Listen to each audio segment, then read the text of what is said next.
y es un placer para nosotros poder contar con uno de los periodistas que más saben sobre lo que fue la contienda de la Guerra Civil en España. Es periodista, pero ha hecho una labor de investigación extraordinaria.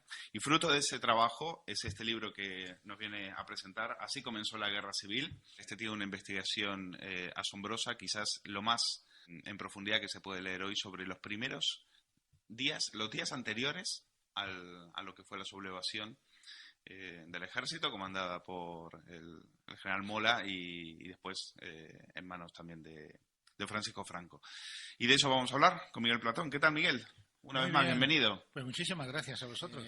Ha sido 5 años buscando en archivo, buscando en los testimonios de las familias que estaban inéditos, es decir, contrastando sobre todo información. ¿Por qué? Pues porque yo me di cuenta de que la práctica totalidad, no todo, pero la totalidad de lo que se había escrito y publicado sobre el comienzo de la guerra era un completo disparate, es decir, no se había contratado información, eran datos falsos, nadie había comprendido la esencia de aquellos días.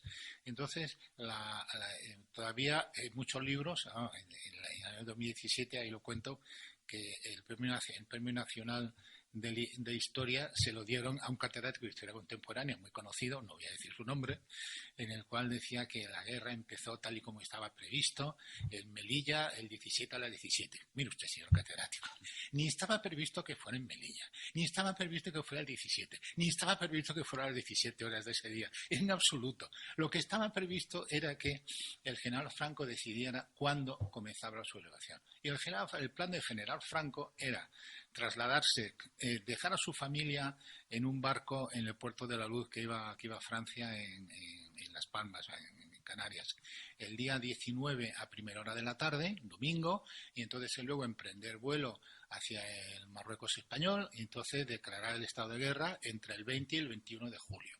Y no en Melilla, sino en Ceuta.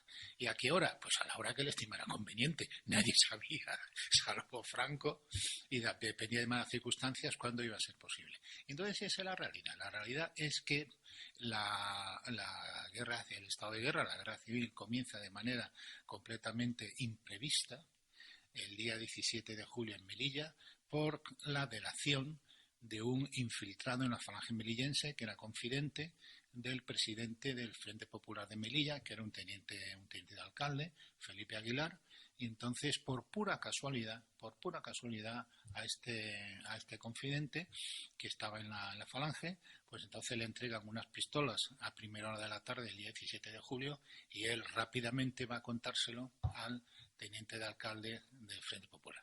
El alcalde del Frente Popular inmediatamente se lo cuenta al delegado del gobierno en Melilla y el delegado del gobierno en Melilla pide autorización al comandante general, al general Manuel Romerales, para acudir a la pequeña unidad, la comisión geográfica, donde estaban repartiendo o iban a repartir las pistolas. Y entonces ahí es cuando, por pura casualidad, había pues una docena de conspiradores que estaban allí esperando a ver si les llegaba una llamada desde Ceuta diciendo que Franco había llegado, y entonces cuando ven que llegan la guardia de seguridad, que no, guardia de asalto, otro dato equivocado, todos los datos que se han publicado hasta ahora estaban prácticamente todos ¿Cómo fabulan, todos algunos, equivocados. ¿Cómo Es fabulan? que no contrastan información. Pues nosotros, un archivo está muy bien, pero nosotros de esos documentos no les damos una fiabilidad del 100%, hay que probar contrastarlo en todo lo que se pueda, con todo. Entonces, de ahí uno pues se lleva sorpresas, incluso autores consagrados de hace mucho tiempo pues han dado datos falsos, decían que si guardia de asalto, no, mire usted, en Melilla no había guardia de asalto, que si el delegado gubernativo era el señor Benet, no, era el señor Fernández Gil, Benet era su secretario, que si fueron 20 legionarios, no, fueron 8, claro, es decir, prácticamente todo. A mí me llama la atención que es tan minucioso el trabajo que en algunos momentos has ido a Barcelona a hablar, no sé si con la nieta, la viuda o la no sé quién, que tiene 87 años, y conseguiste un testimonio solamente para corroborar para una frase. Una frase. Sí, cada frase hay que contrastarla. Es decir, ese es el truco. Incluso, como bien sabemos los periodistas, procurando constatar información todo lo que se pueda, uno comete errores. Incluso con mucho contraste, picando en muchas fuentes, hay errores.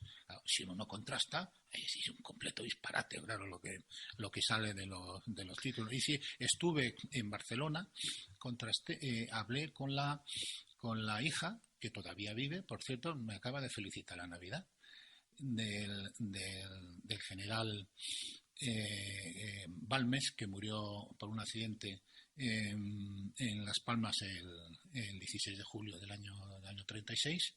Se ha publicado ahora un libro de Ángel Viñas disparatado que se llama el primer asesinato de Franco.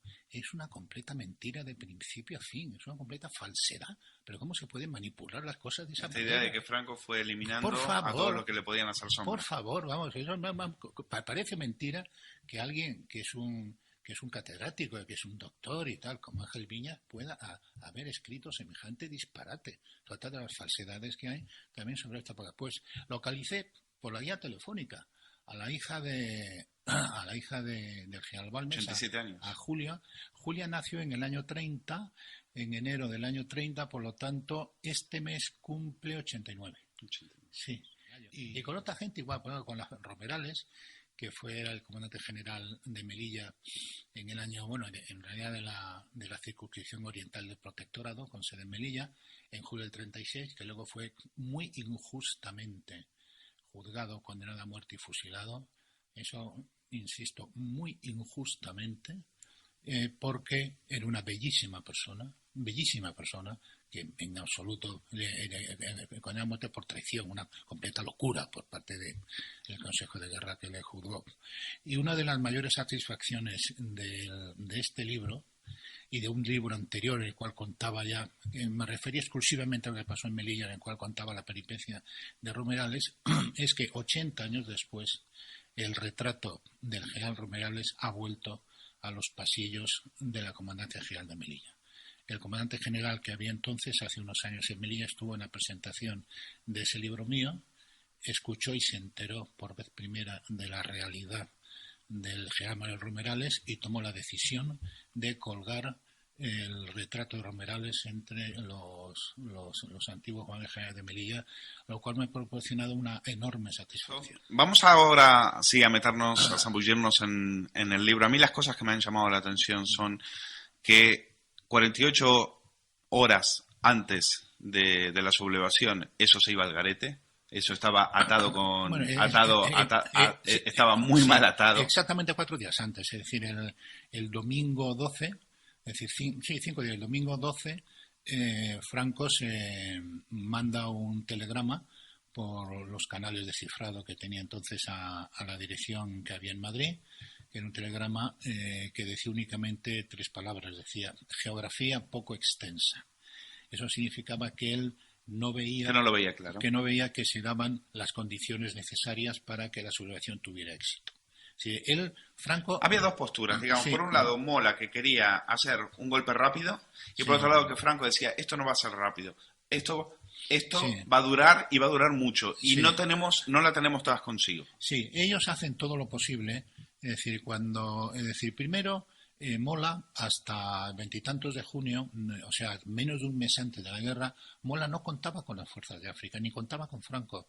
Es decir, Mola quería hacer un golpe de Estado básicamente peninsular, es decir, a través de 4 o 5 columnas que iban a converger sobre Madrid, pues que venían de Castilla, la Vieja y León, de Navarra, de Aragón, quizá de Valencia, pero él básicamente quería un golpe de Estado peninsular y entonces lo único que pedía, con Franco no podía contar porque estaba en las Canarias y lo único que pedía a las fuerzas de África era que no aceptaran órdenes del gobierno para acudir a la península a sofocar el golpe de Estado. Y entonces la Armada que tampoco colaborara. Y entonces, a finales de junio, el 20 y tantos de junio, entonces Mola, que hace una evaluación de fuerzas, se da cuenta de que no va a ser posible que el golpe tal como lo tenía diseñado triunfara. Entonces es cuando concede la iniciativa a las fuerzas de África y pone al frente de ellas a Franco. Entonces es urgente que Franco se traslade. Pero Franco durante 20 días no da señales, es decir, no dice qué bien, estupendo, allá voy, tal. ¿Qué esperaba? No, Franco... ¿Qué fue lo que le termina de convencer? Vamos a ver, Franco y Mola y Varela, general Varela, se reúnen en marzo en Madrid, un poquito antes de que Mola vaya a Navarra y Franco vaya a destino a Canarias, que son las primeras decisiones militares de nombramientos que toma el nuevo gobierno de Frente Popular a finales de febrero.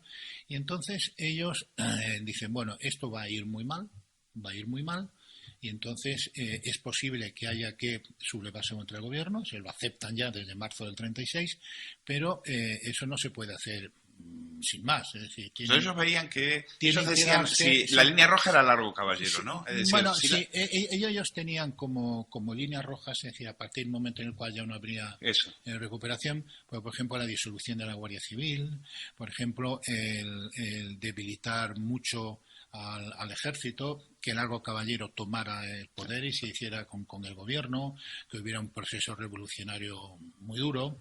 Entonces, en esas circunstancias, ellos sí que ya comprendían que había que realizar un golpe de Estado. Pero es que ninguna de esas circunstancias se había producido hasta julio del 36, ni se había disuelto la Guardia Civil, ni el ejército, hombre, habían hecho algunas decisiones muy criticables con respecto al ejército, como por ejemplo del traslado del otro regimiento de caballería de Alcalá de Henares, ¿no? Por ejemplo, el enjuiciar a los militares que habían combatido la revolución de Asturias del año 34, ¿sí? Pero no estaba alterado el núcleo básico del ejército, la Guardia Civil no habían sido atacados. Y por supuesto Largo Caballero no había llegado al gobierno, el gobierno estaba en manos. Claro, Franco lo que tenía miedo era de que sean muy impopulares, es decir, de hacer una sublevación y que la gente se les echara encima. Franco solo entendía la sublevación en caso de una crisis muy grave y, desde luego, que se percibiera que había apoyo popular a eso. Es decir, para fracasar, no. Es decir, Franco solo quería la sublevación para ganar, nunca para fracasar. Y entonces él, hasta el 12 de julio, no percibían que se daban las condiciones para que el golpe de Estado encabezado por el ejército triunfara. ¿Qué le convence? ¿El asesinato de Calvo Sotelo? El asesinato de Calvo Sotelo. Sin ninguna duda, el asesinato de Calvo Sotelo. ¿Quién asesina a Calvo Sotelo? ¿Es una orden del gobierno popular? En absoluto. El gobierno popular estuvo totalmente al margen. ¿Fue una orden de la dirección de un partido político? Por ejemplo, el Partido Socialista, Comunista. En absoluto. La dirección del Partido Socialista estuvo al margen. Fue una decisión, alguien ha dicho, de la masonería, en absoluto, completamente al margen. ¿Quién mata a Calvo Sotelo? A Calvo Sotelo le mata un pistolero de la UGT que, en represalia por el asesinato del teniente Castillo, que era un teniente instructor de la milicia socialista, estaba destinado en la Guardia de Asalto en Madrid, en la sección de especialidades de ametralladoras y morteros, y entonces, en represalia, un grupo de mandos de la Guardia de Asalto y de militantes socialistas van a la casa, en la madrugada del lunes 13, a la casa de José Calvo Sotelo, diputado del Bloque Nacional, y entonces le secuestran y le asesinan. Le asesina un pistolero, Luis Cuenca, por su propia iniciativa. Es decir, dos tiros en la nuca. Sí, no estaba recibiendo órdenes ni del Partido Socialista, ni del gobierno, ni de nada. ¿Qué es lo que ocurre? Lo que ocurre después es que el gobierno y el Partido Socialista encubren el asesinato. Ese es el verdadero. No ordenan el asesinato y mucho menos lo aprueban, pero lo encubren. Entonces, el Partido Socialista, a primera hora del mismo día 13, por dos canales distintos, sabe que han sido militantes suyos los responsables del secuestro y asesinato, y lo callan y lo encubren. Quien toma la decisión última es Indalecio Prieto, que era vocal de la Comisión Ejecutiva. Es un error gravísimo. Es decir, era un delito. Es decir, lo que tenía que haber hecho Indalecio Prieto había sido denunciar al asesino y, desde luego, ponerle en manos de la justicia. Y luego, el gobierno se dedica también a encubrir el asesinato. No sabía quiénes eran los autores, como lo sabía el Partido Socialista, pero lo que sí hace es que ordena censura de prensa, impide decir que Calvo Sotelo ha sido secuestrado por miembros de la policía, un capitán de la Guardia Civil, un teniente de la Guardia de Asalto y números de la Guardia de Asalto, y hasta el punto de que solo dice que ha sido encontrado muerto, nada más. me dice que ha sido secuestrado y que llevado en un coche policial, y en ese coche policial ha sido asesinado y que son incapaces de poder investigar y descubrir a los autores del asesinato. El diario Ya, ese mismo día 13, el Ya era un diario de tarde, en la misma tarde del día 13 informa con gran veracidad. Es muy rápido, yo me he leído el artículo del Ya y el 90% era información veraz de lo que había pasado. Y entonces el gobierno secuestra el diario Ya y además suspende la publicación del diario Ya. Es decir, que había informado verazmente de lo que había pasado. Pero es peor lo que pasa todavía con otro periódico al día siguiente, que era el periódico Época, al frente de Escobar Kirkpatrick, de Miquel de Valdeiglesias. Entonces, cuando la censura, porque en España el Régimen Popular no era una democracia. Ah, no. ¿Qué democracia hay con censura previa de prensa? ¿Ustedes conocen alguna democracia con censura previa? ¿Verdad que no? Bueno, pues naturalmente es incompatible la censura previa de prensa. ¿Nos habían contado que había total libertad para o contar sea, lo que se absolutamente le diera la no. gana? Del 7 de febrero del 36 hasta el 18 de julio, en virtud del estado de alarma que se prorrogaba mes tras mes, todos los medios estaban sometidos a censura previa de gubernativa. Y entonces, censura previa, en el caso este hemos visto, el asesinato no se podían dar ni siquiera información de los asesinatos políticos que se cometían, ni siquiera eso, la censura lo tachaba. El caso del Ya, que es suspendido, no solo secuestra el periódico del día, suspendido por dar información veraz del asesinato de Calvo Sotelo, pero eso es el lunes 13. El martes 14, el periódico Época, al que le prohíben decir que Calvo Sotelo ha sido secuestrado por guardias de asalto y asesinado, le prohíben decir la verdad, pues entonces la dirección del periódico Época decide no sacar el periódico. Es decir, no vamos a cometer la indignidad de sacar en un suceso tan grave una información que se nos prohíbe, verdadera, que se nos prohíbe. ¿Sabe lo que hace el gobierno? El gobierno suspende el periódico. Es decir, no por decir algo, sino por no decirlo. Por no hacer lo que ellos quieren que digan. Eso ya no es un Estado autoritario, eso es un Estado totalitario. A mí me recordaba cuando el escritor húngaro, el novelista extraordinario húngaro Sándor Márai, en el final de los años 40, cuando se establece el comunismo en Hungría, no sé, creo que fue en el año 48, vamos, por ahí, ¿no? Pues se puso el 49, en el 48. Entonces él decide marcharse de Hungría. Se va a los Estados Unidos, como es sabido, donde el pobre hombre se suicida en el 89. Y entonces le pregunta a Sándor Márai, cuando va a pedir el pasaporte para salir y todo eso, era pues una figura muy notable y se lo concede. Dice, pero usted, ¿por qué se va? Usted se va porque no puede escribir lo que quiere. No puede decir lo que quiere. Y entonces Márai responde, no, yo me voy porque no me dejan callar. Porque no puedo callar. Bueno, pues en la España, en el Frente Popular de julio del 36, se suspendía a los periódicos, no por decir, sino por no decir. Claro. Cuentas que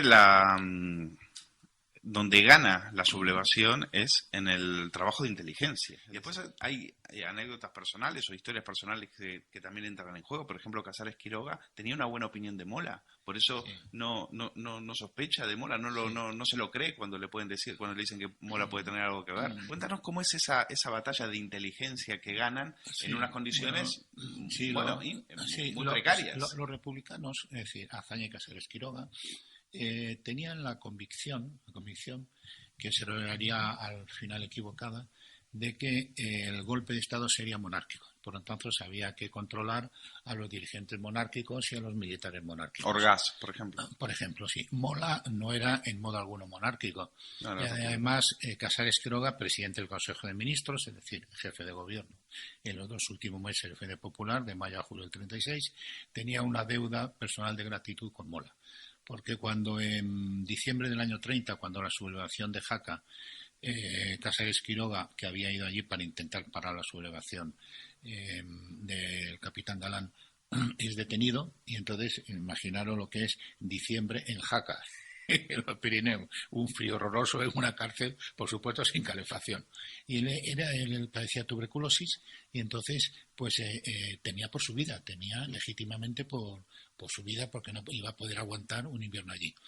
Y entonces hacen una gestión con el general Mola, que era director general de seguridad, para ver si le puede trasladar a Madrid, a la cárcel Modelo, donde estaban los otros dirigentes republicanos detenidos. Y entonces Mola, con la mayor consideración, envía un coche con unos policías de su absoluta confianza, con instrucciones a Casares Quiroga sacarle de la prisión de Jaca y llevarle a Madrid con las mayores atenciones posibles, es decir, de una manera totalmente correcta. Claro. Y entonces Santiago Casares Quiroga tenía una deuda de gratitud con Mola, y además él sabía que Mola no era monárquico, Mola era básicamente republicano. Pero sí es verdad, Miguel, que, por ejemplo, Largo Caballero va y le dice a Casares Quiroga que algo se está gestando, que tiene que actuar, que tiene que hacer algo, y Casares Quiroga dice, pero salir de aquí, que no hay nada, que el gobierno lo tiene controlado, ¿no? Sí, hablamos a veces del síndrome de la Moncloa. Y entonces, para esa época había que hablar del síndrome de Castellana 3, que es donde estaba la emergencia del gobierno. Y entonces hay muchas veces que los gobernantes no perciben de manera adecuada los cambios que se están produciendo en una sociedad de manera acelerada. Claro. Eso tampoco lo percibió Rajoy, porque Mariano Rajoy, durante su primer mandato con mayoría absoluta, no percibió los cambios que se estaban produciendo en la sociedad española a consecuencia de la crisis.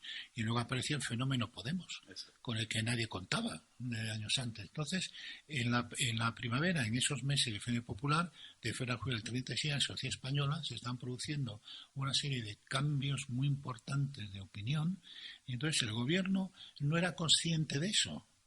Y seguía en su cliché de los años anteriores de que los monárquicos eran los peligrosos y a los que había que vigilar.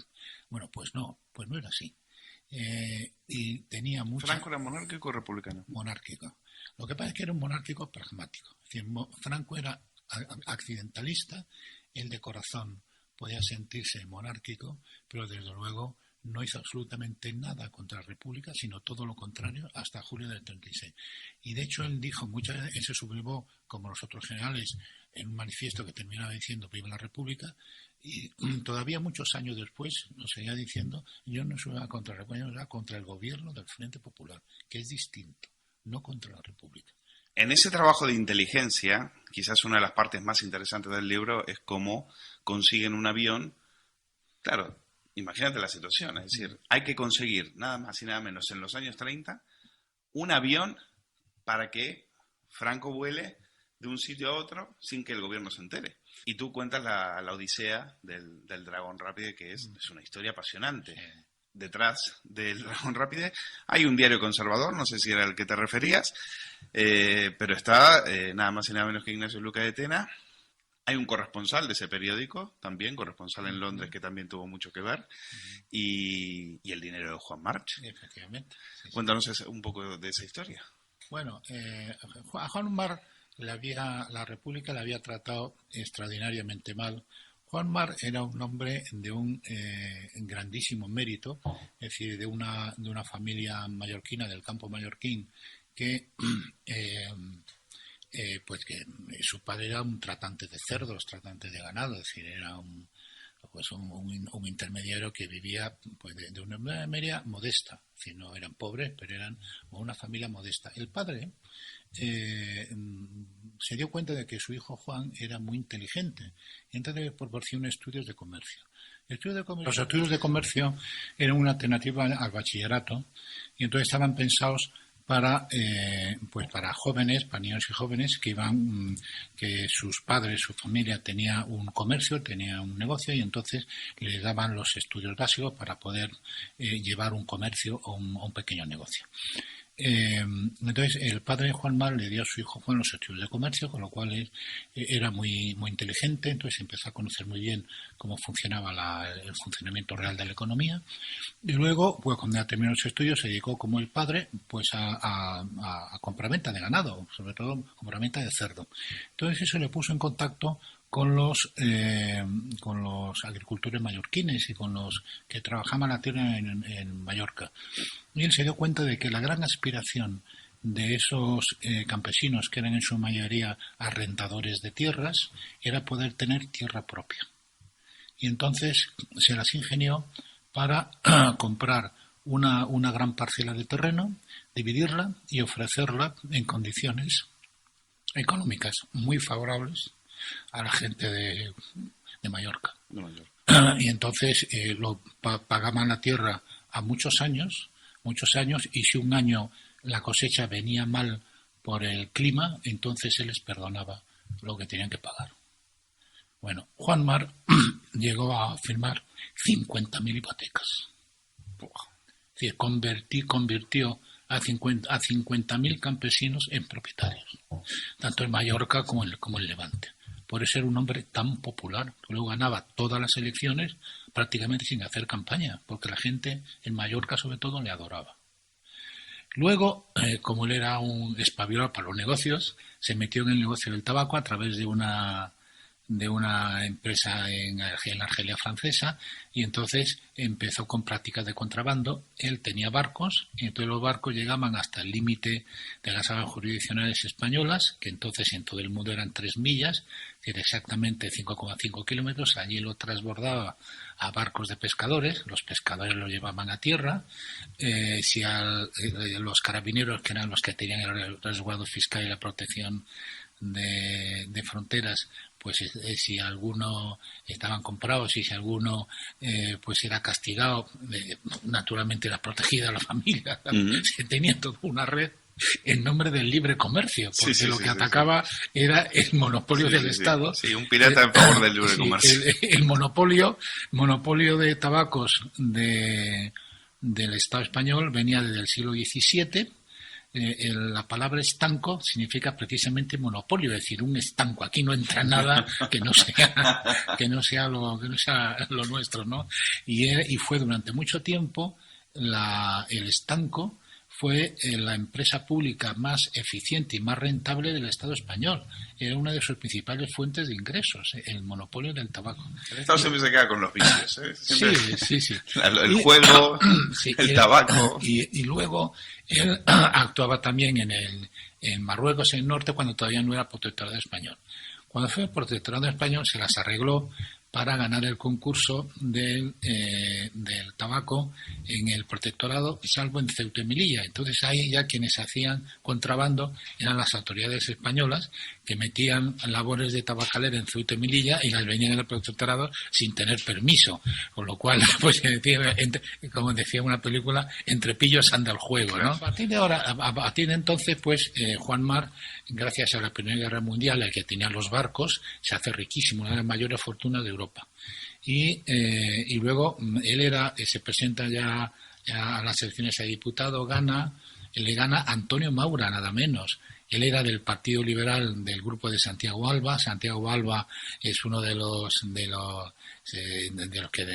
enemigos de General Primo de Rivera. Mejor dicho, Primo de Rivera le declara la guerra política a Santiago Alba, que se tiene que exiliar. Pero luego Mar se las compone para establecer muy buenas relaciones con Primo de Rivera, y pues es uno de los que, por ejemplo, interviene en la compra del petróleo de la Unión Soviética.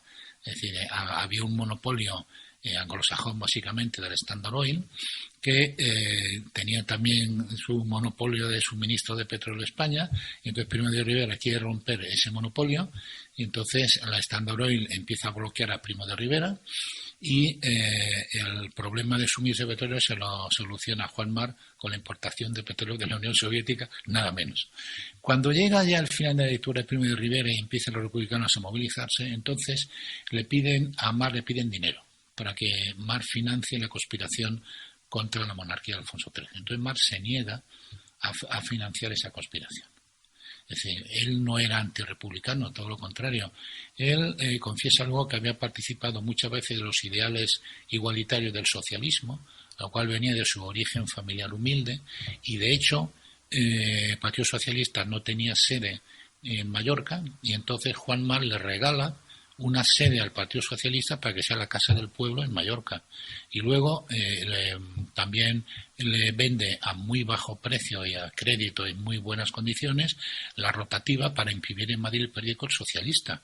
Es decir, Marc era un hombre que le gustaba el orden social, por supuesto, pero desde luego en modo alguno era enemigo de la República, ni era enemigo del socialismo, y mucho menos era enemigo de la igualdad social. Y entonces, al contrario, él hizo por la igualdad social más que nadie en España de la época. Lo que pasa es que le han amenazado con que si no financia a los republicanos, que entonces que lo va a pasar mal. Entonces, cuando empieza la Segunda República, le quitan primero el monopolio que tenía de venta de labores de tabaco en el Marruecos español, que se lo había dado Calvo Sotelo cuando era ministro de Hacienda con la dictadura de Primo de Rivera, y ahí hay un proceso de corrupción porque Indalecio Prieto se lo da a un amigo suyo, a un amigo de un amigo suyo. Le da la gestión del monopolio, el Estado pierde un montón de dinero y sobre todo esa empresa, la nueva a la que se lo ofrece con socios franceses, es incapaz de gestionar el monopolio. La historia es surrealista, porque al cabo de un par de años los concesionarios dicen, es que no podemos con esto. Y entonces le ofrecen a Marc entrar en el capital. Y entonces Marc entra con el 100%. Y vuelve la canadiense marroquí, que es una empresa que ha estado en vigor hasta los años 90 del pasado siglo, o sea que tiene una larga vida por delante. Pero empiezan a actuar contra él, le declaran indigno de pertenecer a las Cortes Constituyentes, descubren que hay una comisión de investigación, descubren que Marc ha pagado a uno de los diputados que era del Partido Republicano Radical de Alejandro Lerroux para que le informe de lo que pasa en la comisión, y entonces al final termina metiéndole en la cárcel el año 32 a Juan Marc, y entonces se pasa año y medio en la cárcel sin que puedan montar contra él ningún proceso, ningún juicio, porque no tenían pruebas, ni elementos, ni nada. Claro. Es decir, entonces después de año y medio, y ya estaba progresivamente enfermo, claro, año y medio metido en la cárcel, una persona ya de cierta edad, pues la verdad que no tenía. Él desde la cárcel sigue haciendo de las suyas, es decir, por supuesto deja sin periódicos a Azaña, a los republicanos que se han metido con él, es decir, hace todo lo que puede. En un momento ya se harta y entonces compra no al director de la cárcel de Alcalá de Henares, sino pues él estaba primero en la cárcel Modelo de Madrid. En el Modelo de Madrid, este hombre que era, como hemos dicho, muy hábil, resulta que empieza a establecer muy buenas relaciones con los presos anarquistas, que eran enemigos de la República, y entonces temían que Marc financiara a los anarquistas. Los enemigos de mis enemigos son mis amigos. Para derribar al gobierno. Claro. Entonces le llevan a Alcalá de Henares. En Alcalá de Henares, un día terminado, en noviembre del año 33, compra al director no al director de la cárcel, sino al que era el jefe de la vigilancia de noche, compra a uno de los guardianes, y entonces el jefe de noche de la cárcel y este guardián le sacan a primera hora de la madrugada, a última hora de la noche, a un coche que les está esperando allí al lado, y con el chofer de tira millas hasta Gibraltar. Desaparece, se fuga, lo que no impide que unos días más tarde, en las elecciones generales de noviembre del año 33, Marc arrase en las elecciones que se celebran en Mallorca. Se presenta desde el exilio y gana, por supuesto. ¿Y de qué manera? Vamos, ¿y de qué manera? Ella había ganado antes. A lo Puigdemont. Sí, había ganado antes en el Tribunal de Garantía, una plaza en el Tribunal Constitucional, se anuló ante medios regulares y estaba previamente perseguido. Bueno, gana, y luego vuelve a ganar, presenta ya, él no, sigue en el exilio, a un hijo suyo, a su hijo mayor, Juan Marc Cervera, en las elecciones de Frente Popular de febrero del 36, prácticamente no hace ni campaña, da igual, arrasa, gana a través de su hijo. Era un tío fantástico. Entonces Marc, pues claro, estaba muy irritado contra los gobernantes republicanos.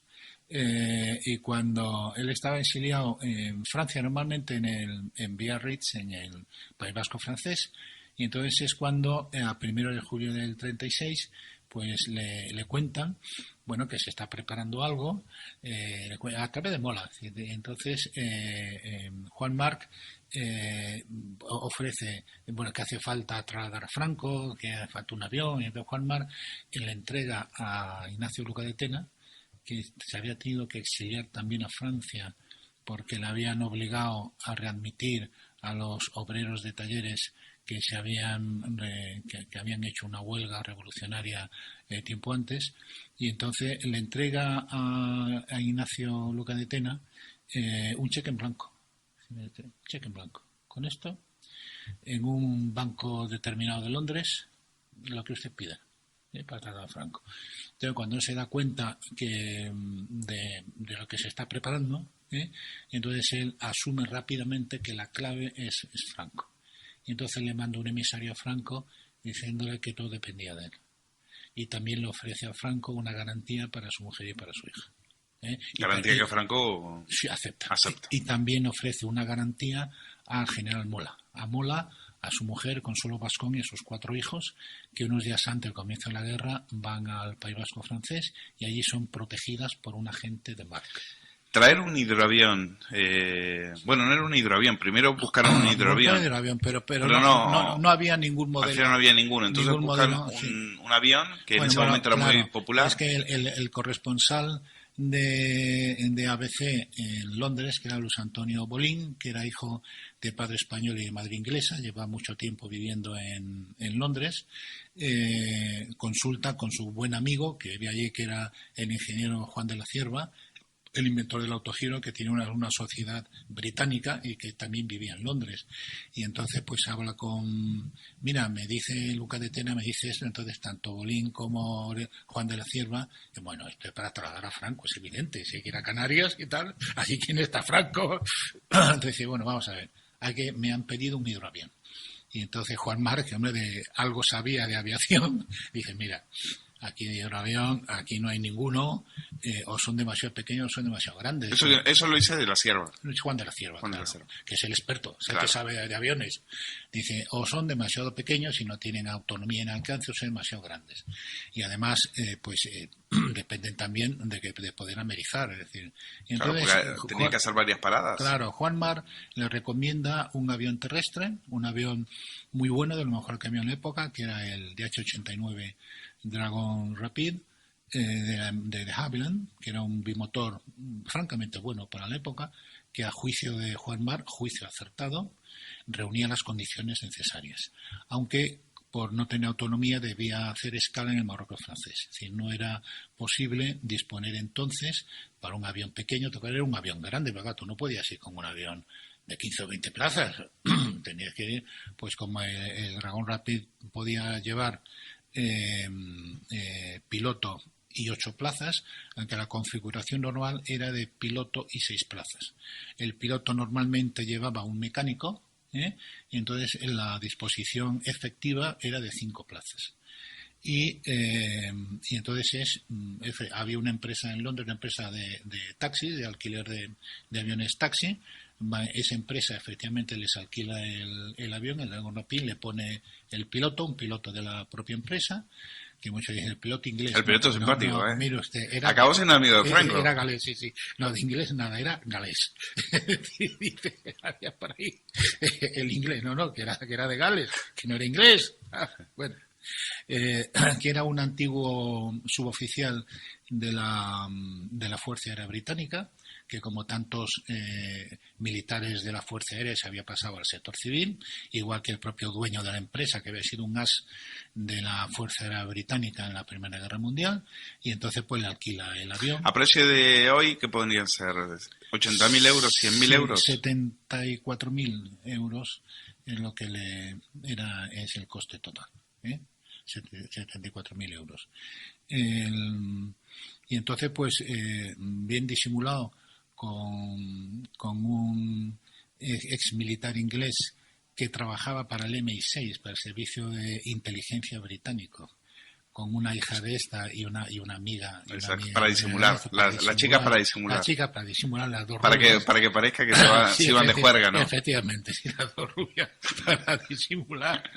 Pues he tenido posteriormente, yo lo apunto, pero luego he tenido la confirmación plena, que puedo decir aquí, de que el MI6 del Servicio de Inteligencia Exterior británico, al que pertenece James Bond en las películas, porque hay el Servicio de Inteligencia británico hay 3 servicios, uno que es de comunicaciones, integración de comunicaciones, guerra electrónica, otro que es el interior, que es el MI5, y otro que es el exterior, que es el MI6. Bueno, el MI6, al que había pertenecido el comandante o capitán Pollard, que es el que va en el avión en el Dragon Rapid, estuvo puntualmente informado de las peripecias del Dragon Rapid y de las peripecias de Franco.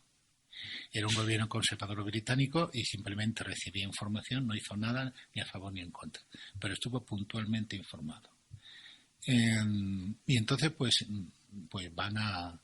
emprenden el viaje, tenían instrucciones de llegar a Casablanca, que donde llegan el 11 o el 12 de julio. Me parece. ¿Había que llegar a Franco de dónde a dónde? Pues desde Canarias hasta el Marruecos español. En el Marruecos español había por esa zona había 2 aeródromos disponibles, el más importante en Tetuán y otro en Ahumara, cerca de Larache. También había otras pistas en Europa, básicamente esos 2, que eran militares. También se comentó en algún momento que podían ir a Tánger, pero Tánger, que era zona internacional, de allí pasar a Marruecos español. Bueno, era una alternativa. Pero ellos tenían que ir a Casablanca a recibir una consigna a partir del día 12, estar ahí hasta el 31, si no la reciben el 31 de julio, volverse.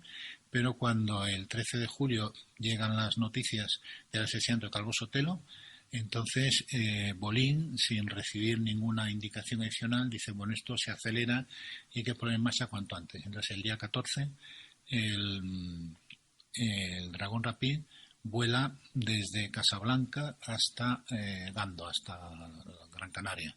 Y ese mismo día, el día 14, el capitán o comandante Pollard con su hija y con la amiga de su hija cogen el barco correo para ir a Tenerife, donde estaba Franco, y llegan el día 15. Y entonces el mismo día 15, a través de un contacto que era un médico militar, el jefe de la sanidad militar en Canarias, que era también codirector de una clínica privada, allí va Pollard y entonces le da el mensaje. Y entonces Franco ya sabe que tiene en Las Palmas el Dragon Rapid. Es una historia apasionante. También preguntar, ¿el búnker de los sublevados aquí en Madrid estaba donde está hoy la cadena COPE? Bueno, no era exactamente el búnker, era simplemente la editorial católica. Es decir, la editorial católica, que tenía el periódico El Debate y el diario Ya, tenía ahí en la calle Alfonso XI. ¿No era un centro de operaciones? ¿No era su centro de operaciones? No, eso era la editorial católica, vale. Es decir, el periódico.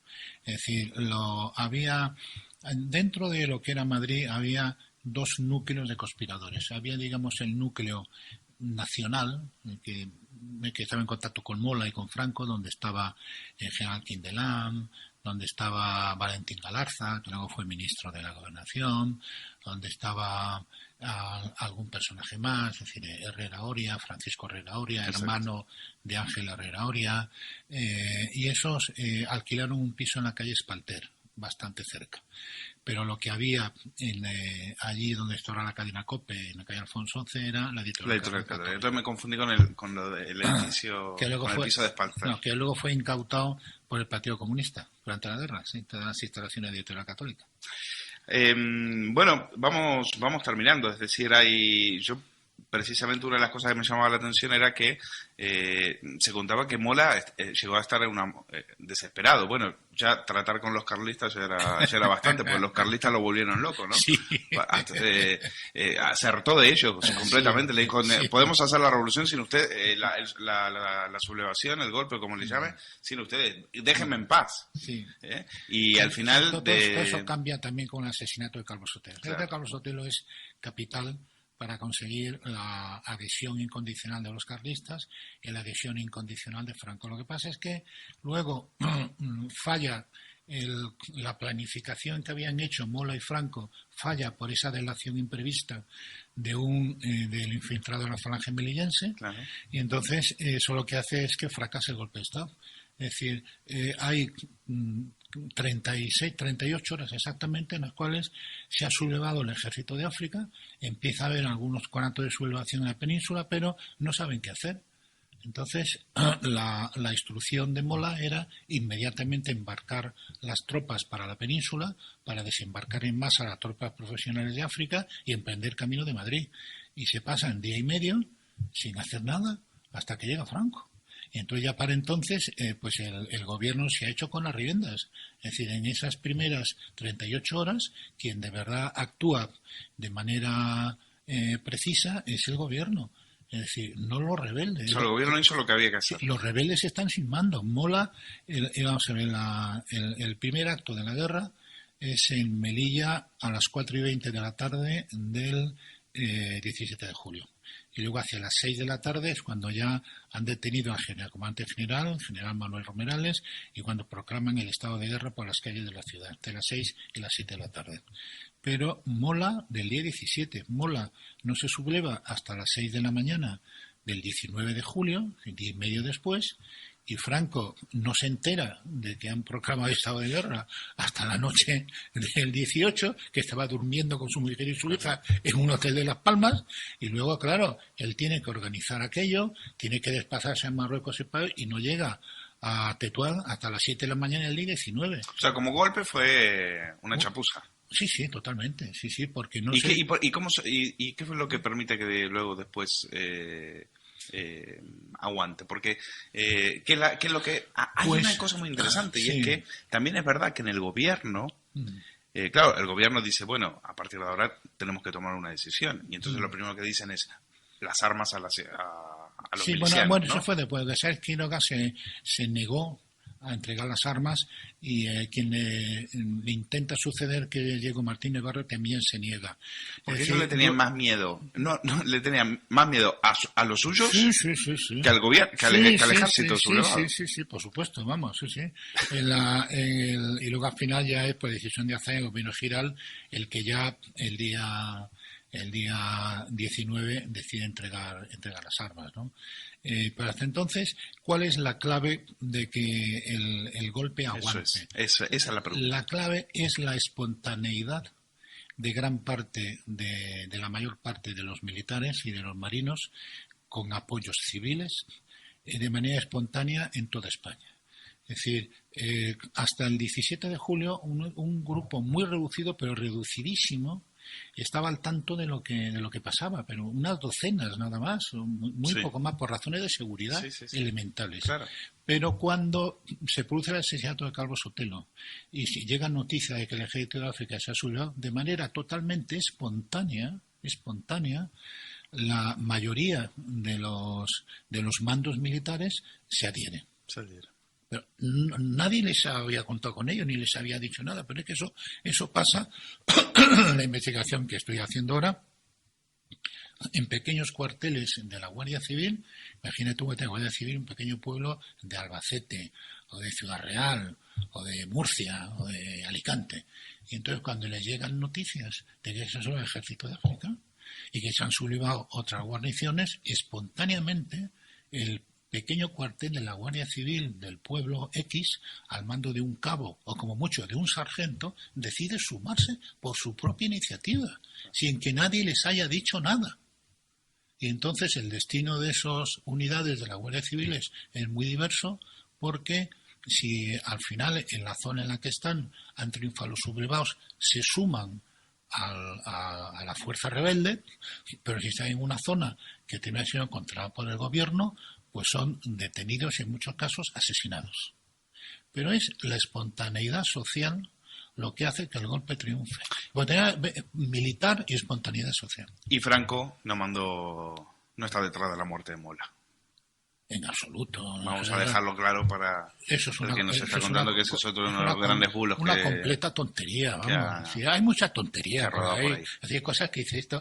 Bueno, vamos a ver, la historia no es una ciencia exacta, no es algo definitivo. Pero, hombre, igual que la medicina o la economía, pero cada vez sabemos más cosas, tanto de la medicina como de la economía, sabemos lo que funciona y lo que no funciona. Claro. Lo de responsabilizar a Franco de la muerte de Sanjurjo, de Mola de Balmes, eso no es que sea incierto, que lo es, ¿no? Que además es una completa tontería a la luz de todas las investigaciones y a la luz de todo lo que sabemos. Vamos a dejarlo aquí. Muchísimas gracias, Miguel Platón, por venir a hablar de este libro. Así comenzó la Guerra Civil. Y siempre que esta investigación tuya sobre la guerra siga adelante, aquí nos gustaría invitarte para que nos los contases. Ha sido un placer. Gracias. Ahí me digo.